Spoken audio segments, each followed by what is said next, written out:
क्या भारत से अमेरिका को भेजे जाने वाले प्रोडक्ट अब होंगे और महंगे? क्या ये ट्रंप का इकोनॉमिक अटैक है या फिर एक नई ट्रेड वॉर की शुरुआत? और सबसे बड़ा सवाल, क्या आम आदमी की जेब पर भी पड़ेगा असर? जी हाँ, आज हम बात कर रहे हैं अमेरिका के उस फैसले की जिसने 70 से ज्यादा देशों की नींद उड़ा दी है। अमेरिकी राष्ट्रपति डोनाल्ड ट्रंप ने अब से कुछ ही घंटों पहले एक बड़ा आदेश साइन किया है। इस आदेश के तहत भारत समेत 70 से ज्यादा देशों पर 10 से लेकर 41% तक का रेसिप्रोकल टैरिफ लगाया गया है। अब रेसिप्रोकल टैरिफ यानी बराबरी का टैक्स। अमेरिका का कहना है कि जब दूसरे देश उसके सामान पर टैक्स लगाते हैं तो अब वो भी वैसा ही करेगा, और इस फैसले का असर सीधे भारत जैसे देशों पर पड़ने वाला है, जहां अब अमेरिका 25% का आयात शुल्क वसूलेगा। व्हाइट हाउस ने एक फैक्ट शीट में साफ कहा है कि ये टैरिफ आदेश जारी होने के 7 दिन बाद लागू हो जाएंगे। मतलब अगर कोई सामान 7 अगस्त तक शिप हो चुका है और 5 अक्टूबर तक अमेरिका पहुंच जाता है तो उस पर नया टैरिफ नहीं लगेगा, अगर वह पहले से ट्रांजिट में हो।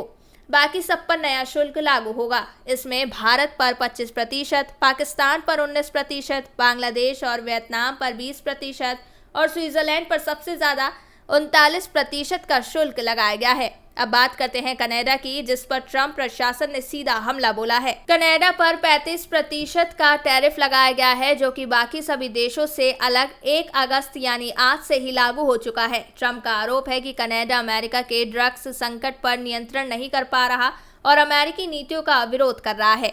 अगर आप सोच रहे हैं कि किन किन देशों पर कितना टैरिफ लगाया गया है तो जरा गौर कीजिए। सबसे ज्यादा 41% शुल्क सीरिया पर लगाया गया है, उसके बाद म्यांमार और लाओस पर 40% और स्विट्जरलैंड पर 29% टैरिफ लगाया गया है। इराक और सर्बिया को 35% टैक्स का सामना करना पड़ेगा, जबकि दक्षिण अफ्रीका और अल्जीरिया पर 30% का शुल्क लगाया गया है।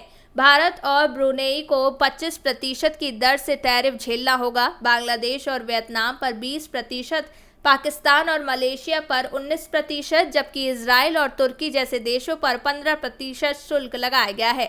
ब्राजील और यूनाइटेड किंगडम को भी नहीं बख्शा गया है, इन पर 10% का टैरिफ लगाया गया है। यानी साफ है कि इस बार ट्रंप के टैरिफ फैसले की चपेट में दुनिया का शायद ही कोई कोना बचा हो। अब आप सोच रहे होंगे कि चीन का क्या हुआ, तो खबर ये है कि अमेरिका और चीन के बीच अभी तक फाइनल ट्रेड डील नहीं हुई है।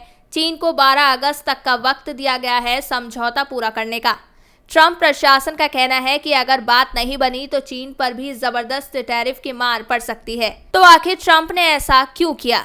व्हाइट हाउस के मुताबिक ये फैसला एग्जीक्यूटिव ऑर्डर 14257 के तहत लिया गया है, जिसमें अमेरिका का ट्रेड घाटा उसकी राष्ट्रीय सुरक्षा के लिए खतरा बताया गया है। ट्रंप का कहना है कि कई देश ना तो बातचीत को तैयार हैं और ना ही कोई ठोस प्रस्ताव दे रहे हैं, इसलिए मजबूरी में टैरिफ लगाने पड़े। अब सवाल ये है कि इसका असर क्या होगा। ट्रंप दावा कर रहे हैं कि इससे अमेरिका में इंडस्ट्री वापस आएगी, लेकिन एक्सपर्ट का कहना है कि इसका उल्टा हो रहा है, क्योंकि इन टैरिफ से अमेरिकन कंपनियों की लागत बढ़ रही है और इसका सीधा असर महंगाई पर पड़ रहा है। फर्नीचर, इलेक्ट्रॉनिक्स और खिलौने जैसी चीजें अब अमेरिका में महंगी हो रही हैं, यानी विदेशी कंपनियों के साथ साथ अमेरिका की जनता भी इस फैसले का बोझ उठा रही है। भारत के लिए ये फैसला बेहद अहम है, क्योंकि भारत के एक्सपोर्ट्स पर अब 25% का अतिरिक्त बोझ आ गया है।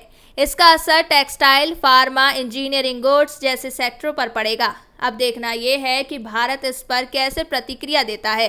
क्या जवाबी टैरिफ लगेंगे या फिर अमेरिका से बातचीत का नया दौर शुरू होगा? तो कुल मिलाकर ट्रंप का ये टैरिफ फैसला सिर्फ एक आर्थिक निर्णय नहीं है, ये एक राजनीतिक संकेत है। ये दिखाता है कि अमेरिका अब फेयर ट्रेड से आगे बढ़कर फोर्सफुल ट्रेड की तरफ बढ़ रहा है। आपको क्या लगता है, क्या ये सही कदम है? क्या भारत को अब अमेरिका से दो टूक बात करनी चाहिए? आपकी क्या राय है, हमें कमेंट में जरूर बताएं।